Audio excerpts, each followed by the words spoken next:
अस्सलामुअलैकुम वरहमतुल्लाहि वबरकातुह। मैं उम्मीद करता हूँ कि आप तमाम अहबाब बखैर वाफ़ियत होंगे। अल्लाह तबारक व तआला आप तमाम पर अपनी करोड़ों रहमतें बरकतें नाज़िल फरमाए।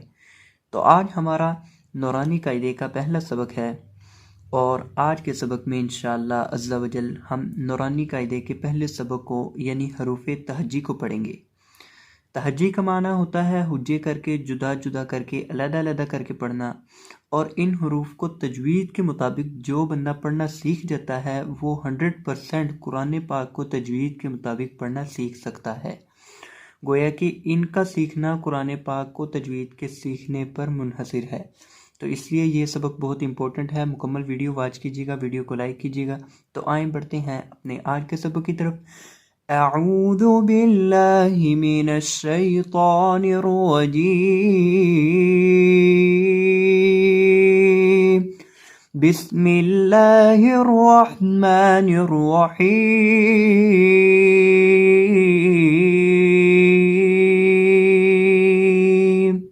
अलिफ अलिफ अलिफ। अब अलिफ के पढ़ने का तरीकाकार क्या है कि अलिफ मुंह के खाली हिस्से से अदा होता है। बा बा बा। बा का मखरज क्या है? मखरज का माना होता है हरफ के निकलने की जगह, यानी हरफ अदा किस तरह हो रहा है। तो बा को किस तरह अदा करेंगे? बा अदा होता है दोनों होंठों को मिलाने से। बा बा। ता ता ता। ता का मखरज क्या है?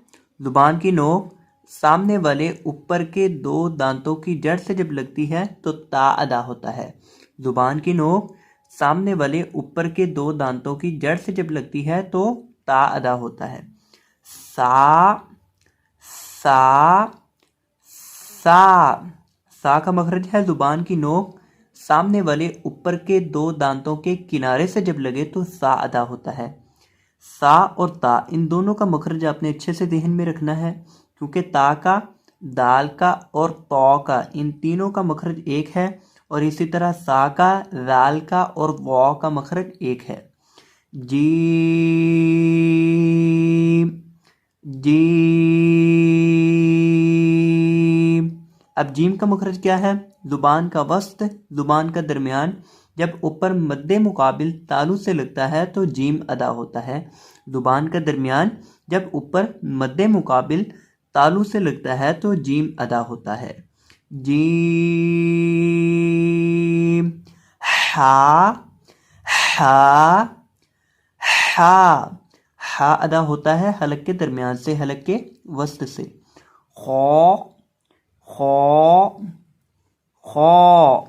अब जब हम खौ को पढ़ेंगे तो खौ को हम पढ़ेंगे मोटा करके, क्योंकि ये हरूफ मुस्तालिया में से है। देखें ये जितने भी सबस हरूफ लिखे हैं ये तमाम मोटे हरूफ हैं, इसलिए इनको पढ़ते वक्त इनको हम मोटा करके पढ़ेंगे। अरबी ज़ुबान में कुछ हरूफ मोटे पढ़े जाते हैं और कुछ हरूफ ऐसे हैं जो बारीक करके पढ़े जाते हैं। ये जो हरूफ मुस्तालिया हैं खौ, सौद, बौद, तौ, वौ और इसी तरह गौइन, कौफ, ये हरूफ इनको हम मोटा करके पढ़ते हैं। तो ये हरूफ मुस्तालिया हैं, हार्ड हरूफ हैं। तो खौ को भी हम मोटा करेंगे तो इसको पढ़ेंगे खौ खौ। दाल दाल। अब दाल का मखरज वही है जो ता का मखरज था, यानी जुबान की नोक सामने वाले ऊपर के दो दांतों की जड़ से जब लगेगी तो दाल अदा होगा। दाल दाल। इसको जाल नहीं पढ़ना, जाल पढ़ना है, जाल नहीं पढ़ना। जाल का मखरज क्या है? जुबान की नोक सामने वाले ऊपर के दो दांतों के किनारे से लगाकर पढ़ते हैं। रौ रौ। रौ को हम पुर करके पढ़ेंगे, मोटा करके पढ़ेंगे, क्योंकि ये हरूफ मुस्तालिया में से है, यानी बसा औकात इसको मोटा पढ़ा जाता है और बसा औकात इसको बारीक पढ़ा जाता है। अब इसको कहाँ मोटा पढ़ा जाता है, कहाँ बारीक पढ़ा जाता है, ये इंशाल्लाह हम आगे पढ़ेंगे। जा जा जा। ये जो हमारे पास जा है, जा की एक ऐसी सिफत है जो जा में, सीन में और सौद इन तीन हरूफ में पाई जाती है।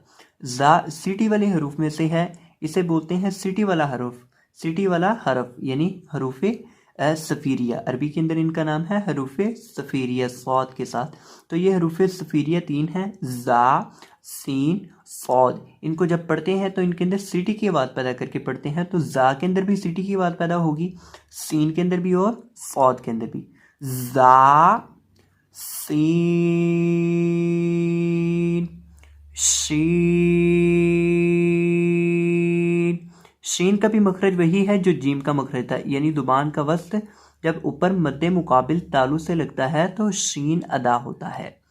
सौद, अब हम सौद को भी पुर करके पढ़ेंगे। सौद को भी हम मुफक्खम पढ़ेंगे क्योंकि ये हरूफे मुस्तालिया में से है। हरूफ मुस्तालिया आपने लाजमी याद करने हैं और तमाम हरूफ मुस्तालिया ज़ुबानी याद करके आपने कमेंट में लिखने हैं। वाद, वाद, वाद को भी हम पुर करके पढ़ेंगे। पौ, पौ, पौ को भी हम मोटा करके पढ़ेंगे।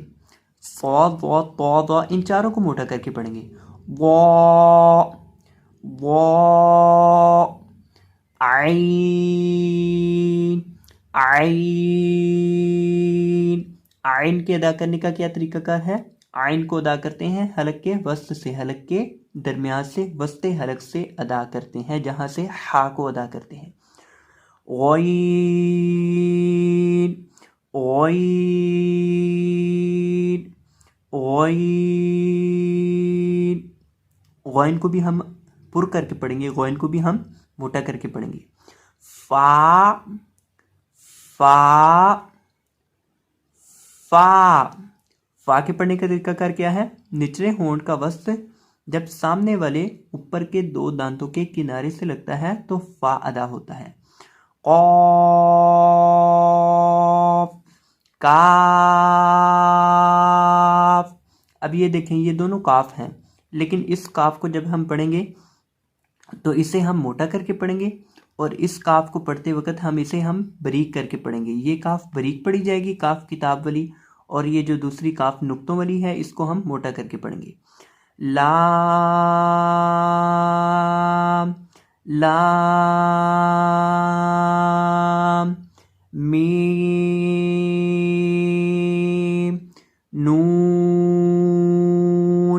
वाओ। अब वाओ को पढ़ते वक्त हम होंठों को गोल करके पढ़ेंगे। वाओ, वाओ, हा, हा। हा हलक के आखिरी हिस्से से अदा होती है जो सीने के साथ मुत्तसिल है। हा, हा, हमजा, या, या। तो ये था हमारा आज का सबक। मैं उम्मीद करता हूँ कि आपको ये सबक अच्छे से समझ आ चुका होगा। तो अगर आपको ये वीडियो पसंद आई हो तो वीडियो को लाइक कर दीजिएगा, और अगर चैनल पर नए आए हो तो चैनल को सब्सक्राइब फरमा दीजिएगा। जज़ाकुमुल्लाहु खैरा, बारकल्लाहु फीक, अल्लाह हाफिज़।